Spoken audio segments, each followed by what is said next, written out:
할렐루야. 오늘 말씀의 제목을 우리 한번 합독해 볼게요. 자, 오늘 주일 설교 그 밑에 써 있죠. 단번에 영원히 완전히 세 개의 형용사예요. 오늘 말씀의 제목은 단번에 영원히 완전히.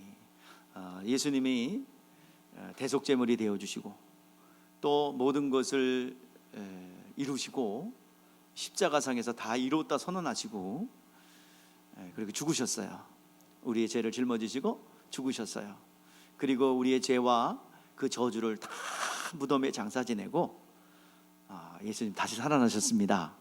그 살아나신 것은 그의 죽음조차도 계명에 따라 순종한 죽음이기에 의의 죽음이다라는 것을 증거하기 위해서 하나님께서 살려주셨습니다. 살리셨어요. 하나님 아버지께서 살리셨어요. 그리고 살아나신 예수님께서는 하나님의 영광을 나타낼 장소인 하늘 보좌에 들어가셨습니다. 그 하늘 보좌에 들어가신 예수님께서 이제 중보자가 되셨어요.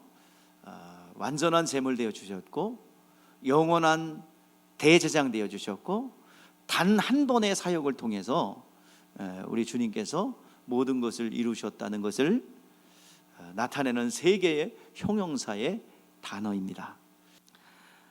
여러분 어렸을 때는 부모가 이렇게 하고 저렇게 하고 시키게 되지만은 성장하면 어떻게 자원해서 하게 되죠. 어린아이가 장성하면 부모의 마음을 읽고 효도하게 되고 부모의 마음을 이제 알게 되고 부모의 마음을 헤아리게 됩니다. 이게 철난 자식이에요.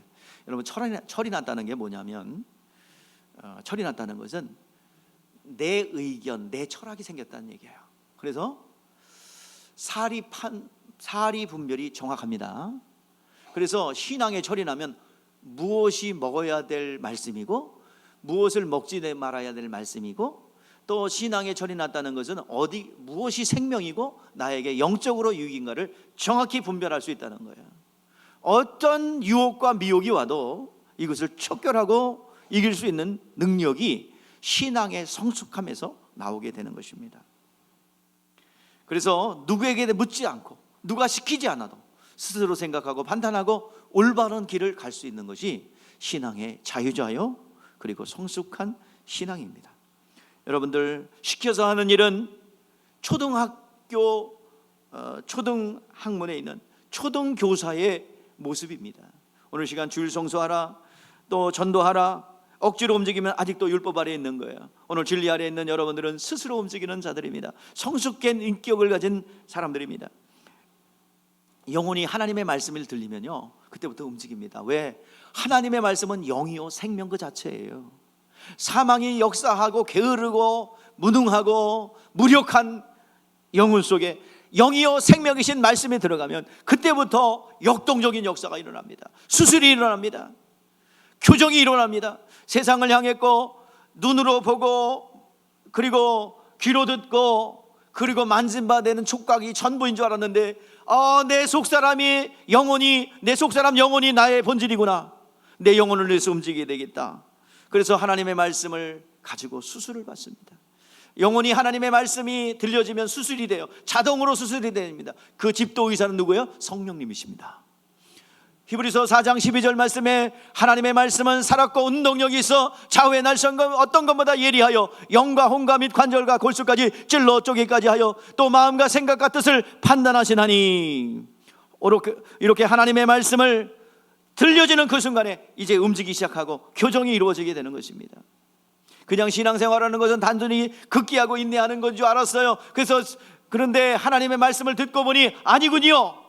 극기하고 인내하는 것이 아니라 은혜의 보좌 앞에 나가는 것이고 하나님의 생명 안에 거하는 것이다 이 말이에요. 그래서 그 강력한 생명으로 사망의 역사를 밀어내는 것이다 이 말이에요. 여러분 율법 자체는 하나님이 주신 거죠. 그래서 율법 자체는 선하고 의롭고 거룩하고 그리고 그 율법의 핵심은 하나님을 사랑하고 이웃을 사랑하는 사랑이 그 안에 다 들어있습니다.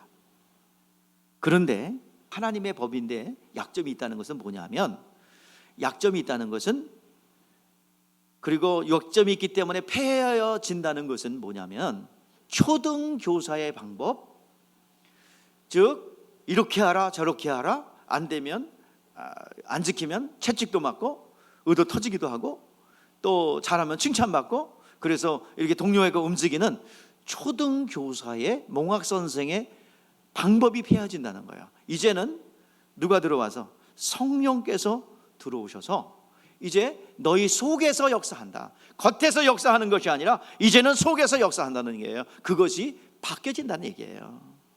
겉에서 하는 것이 폐해지고 이 속에서부터 진리의 말씀으로 너희를 이끌어갈 것이다라는 말씀입니다. 이 세상은요, 아주 육적인 삶을 살도록 특화된 세상입니다. 그러니까 우리는 오염돼 있어요. 속았어요.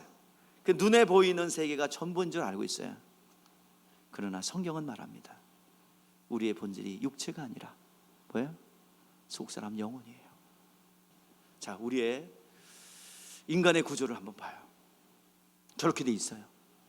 저렇게 표현하는 것 별로 좋아하진 않는데, 여러분 이해를 돕기 위해서 여러분들이 세 개가 겹쳐 있다고. 영혼, 육. 영과 육을 연결하는 영은 우리가 느낄 수가 없어요. 육은 여러분들 잘 알잖아요. 꽂아보면 아프잖아요. 느낄 수 있잖아요. 그렇죠? 그리고 여러분들 슬픈 영화를 보면 어때요? 슬픈 영화를 보면 울어요. 근데요, 이 영과 육을 연결하는 게 혼이거든요. 또란 말로 인격이라고 그래요. 의학적으로는 신경조직이라고 그래요. 그래서 여러분들 영적으로 안 좋은 사람은 신경질을 많이 내는 거예요. 어둠의 권세가 지금 혼의 영역에 붙잡고 있거든. 그리고 육의 영역으로 붙잡아서 병이 되면 그때는 심각한 거예요. 이게 병 들어 있는 거예요. 그러면 어디를 고쳐야 되겠어요? 영. 그러면 영을 어떻게 고쳐요? 일단 살아나야 되겠죠. 기능을 안 하는 영이 거듭나서 살아나야 됩니다. 그래서 여러분들을 진리의 말씀을 영에 집어넣으면 생각이 올바라지고 인격이 변하고 삶이 변하고 육체의 질병을 밀어낼 수가 있는 거예요.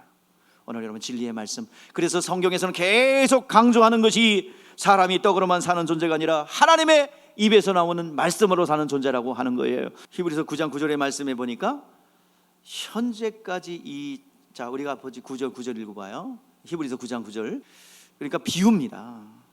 그러니까 초등교사, 율법이 초등교사, 몽학선생이 돼갖고 어린이를 당근도 주고 채찍도 때리고 격려도 하면서 이렇게 끌고 갔던 것은 비유라는 거예요. 뭐에 대한 비유? 성령이 교사 되셔서, 성령이 스승 되셔서 우리의 속사람을 이끌어 갈 것에 대한 비유를 하고 있다는 것입니다. 율법을 폐한다는 것은 율법의 방법을 폐한다는 거예요. 자, 그리고 율법을 폐한다는 것은, 율법은 누가 주신 말씀이에요? 하나님이 주신 말씀이에요. 거기는 하나님의 사랑이 들었어요. 하나님이 인간의 한계를 느끼고 이걸 내가 도저히 지킬 수 없다, 그래서 예수를 만나게 하는 하나님의 사랑이 들었어요. 그런데 율법이 하나님의 말씀으로서 완벽하지만 한 가지 못하는 게 있어요. 기능적인 면에 있어서 한 가지 기능을 안 준 게 있어요. 그것은 죄를 사하주지 못한다는 얘기예요. 그래서 이제 다만 율법은 죄를 깨닫게 하는 법이고, 이제 율법은 예수님이 오셨기 때문에 이제 폐허해진다는 말은 완성되었다는 얘기예요. 언제까지 이걸 맡겨뒀냐면, 이 율법은 언제까지냐면 예수님 때까지예요. 이걸 히브리서 9장 9절, 모든 것이 비유인데 그 비유는 육체의 예법일 뿐이며 개혁할 때까지 맡겨준 것이다. 시내산에서 모세에게 보여준 것은 어린이를 양육하는 것입니다. 우리는 성숙한 거예요. 그래서 모든 것이 비유입니다. 이제 율법은 사람을 새롭게 할 수 없다라고 했어요. 율법으로는 사람을 의롭게 하지 못하고 죄를 깨닫게 할 뿐이다라고 말씀하고 있습니다. 죄를 발견하는 것이기 때문에 예수 그리스도를 요구하는 거예요. 그래서 율법이 자꾸 요구하는 것은 뭐냐면, 누굴 요구해요? 율법의 요구는 뭐야? 의인아 와라. 의를 가진 사람 와봐. 이리 와. 의인을 불러요. 왜? 율법은 정죄만 했기 때문에 의인을 불러요. 근데 예수님은 누굴 불러요? 죄인아 와라. 죄인을 불러요. 근데 율법은 계속 의인을 부르거든요. 근데 의인은 있어요, 없어요? 없어요. 이 세상에 하나도 없어요. 그래서 율법은 계속 누굴 찾냐 하면 의인을 찾는 거야. 그런데 의인을 찾은 사람이 하나 있거든. 수많은 선지자들이, 수많은 율법과 선지자가 의인을 찾아. 의인이 있는가? 그런데 율법과 선지자의 마침 완성, 그분이 세례 요한이죠. 세례 요한이 이제 사역을 시작합니다.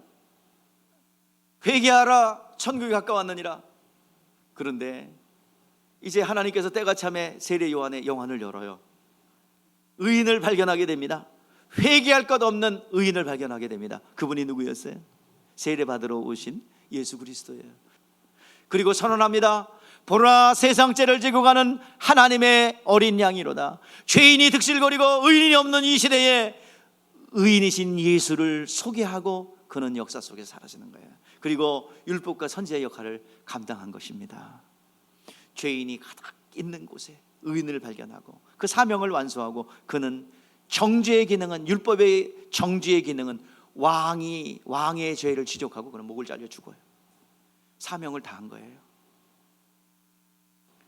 오늘 시간 이 세상의 의인은 예수 그리스도밖에 없습니다. 그분 앞에 들어가는 것이 의로워진 것이고, 그분을 신뢰하고 그분이 내 안에 들어오고 내가 그 안에 들어가는 것이 의로워지는 길이에요. 착한 일 많이 하는 것이 아닙니다. 이 세상의 의인은 누구밖에 없어요? 의에 되어라 함은 내가 아버지께로 감으로 다시 보지 못하며, 오직 의인은 누구밖에 없어요? 예수밖에 없어요. 세례 요한이 그것을 완성한 것입니다. 자, 그러면 예수께서 지금 어디 계세요? 하늘 보좌에 계시죠? 뭘 하고 계실까요? 자, 우리 성경을 통해서 확인하십시다. 예수님께서는 하늘 보좌에 계시고 우리를 위하여 지금 중보하고 계세요. 여러분이 힘들어 지쳐서 도저히 나는 소망이 없다, 희망이 없다, 절망하고 낭망할 때, 주여 내가 저를 위해서 십자가에 죽었나이다, 내가 저를 위하여 채찍에 맞았나이다, 저들의 질병을 고쳐주시오, 내가 저를 위해서 죽었나이다. 오늘 영원한 중보자 되신 예수께서 우리를 위하여 중보자 계십니다. 우리가 기도할 때마다 우리는 자격 없어요. 그러나 자격이 없고 세상에서 방황하고 하나님을 모른다고 부인할 때도, 예수 믿는 사람들을 핍박하고 저주하고 뒤에서 교회를 후욕하고 할 때도 여전히 우리 주님께서는 우리를 위하여 중보자 되십니다. 우리가 아직 죄인되어 있을 때 그리스도께서 우리를 위하여 죽으심으로 그의 사랑을 우리에게 나타내셨느니라. 자, 그래서 우리가 예수님이 어디 계신지를 한번 보세요. 자, 어디 계신지 성경에 우리 지난주에 읽었던 히브리서 7장 25절입니다. 우리를 위하여 간구하고 계시다 이 말이야. 어디서? 하늘 보좌에서. 우리가 잘못하고 어려울 때 정말 또 죄 주세요 하나님, 내 벼룩이도 낙찰이 있지, 내가 또 죄 졌네요. 괜찮아. 우리 주님은 용서해 주시는 거예요. 몇 번이나 용서해 준대요? 무한대로 용서해 주십니다. 아니 그러면 그래요, 예수 믿는 거 쉬워요. 은혜의 보좌 앞으로 나오면 됩니다.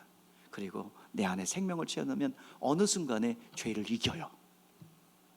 죄를 이길 수 있고 승리할 수 있어요. 자, 또 어떤 일이 보세요. 자, 우리 요한일서 2장 1절, 우리의 변론자예요. 우리의 대언자예요. 내가 저를 위해서 채찍에 맞았습니다. 내가 저를 위해서 가난케 되었으니 저를 좀 부욕해 주시고, 아주 거지 깡땡이 차야 되는 사람인데도 예수 믿으면 여러분 인생이 변하고 부욕해 됩니다. 풍성하게 됩니다. 사람이 바뀌어요. 병도 낫게 돼요. 안 된다고 주문을 넣은 것 때문에 안 돼. 하나님은 끝까지 책임지세요. 자, 베드로, 시몬아 보라, 사단이 너희를 밀가부로 타려고 요구하였으나 그러나 내가 너희를 위하여 내 믿음이 떨어지지 않기를 기도하였더니 너는 돌이킨 후에 내 형제를 굳게 하라. 예수님을 배신하고 떠나서도 다시 돌아와서 내 형제들을 굳게 하라. 무한대로 용서해 주신 하나님이에요. 자, 오늘 본문 말씀을 좀 같이 합독할게요. 26절입니다. 율법 아래 있는 제사장들은 죄인이기 때문에 또 죽어요. 그러니까 해마다 가르쳐야 돼. 그런데 예수님께서는 이제 완전하고 영원한 대제사장 되셨어요. 이제 더 이상 제사장 갈아치울 필요가 없어요. 단 한 번에 완전히 영원히 다 담당하셨어요. 이제 하나님 제사장이 해야 될 일은요, 하나님과 화해시키는 일을 하는 게 대제사장이 해야 할 일이에요. 예수님은 오늘 제목이 뭐예요? 제목이 예? 단번에 영원히 완전히 단 한 번에 제물이 되어주셔서, 대속제물이 되어주셔서 완벽하고 영원한 우리의 중보자가 되시고 우리의 구속자가 되시는 거예요. 오늘도 그 은혜의 보좌 앞에 나간 것입니다. 그 은혜 앞에 주님께서는 단번에 완전히 영원히 이루셨습니다. 오늘 이거 익히세요. 제목을 외우세요. 단번에 영원히 완전히. 시작. 아멘. 하나님의 은혜 가운데 거하기를 주의 이름으로 축복합니다. 아멘. 기도하겠습니다.